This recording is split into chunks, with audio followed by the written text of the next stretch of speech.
Informal settlers no more. Dahil sa ilalim ng expanded 4PH program ng Pangulo, mas maraming Pilipino na ang nakakamit ang kanilang hinahangad na titulo.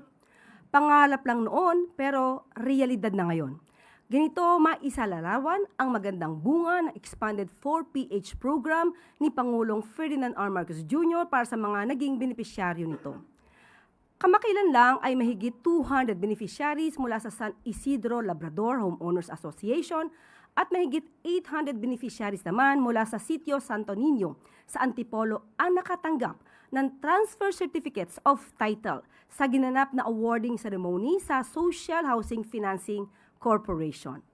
Para sa ibang benepisyaryo, mahigit 25 years ang kanilang hinintay para makamit ang pangarap na titulo ng lupa.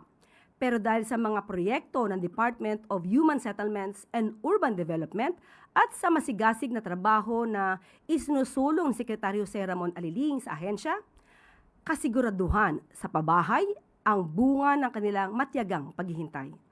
Disenteng tahanan at pamumuhay na may dignidad para sa lahat. Ito ang layunin ng programang Pabahay ni Pangulong Marcos Jr. para sa mga Pilipinong patuloy na nagsisikap at nangangarap. Naiaangat na expanded pambansang pabahay para sa Pilipino o 4-page program ni Pangulong Ferdinand R. Marcos Jr. ang buhay ng ating mga kababayan. Kumbaga nagkaroon ng pag-asa kasi pumasok ang social housing eh. Nagbunga yung pagsisikap din namin na magkaroon ng sariling lupa, sariling bahay.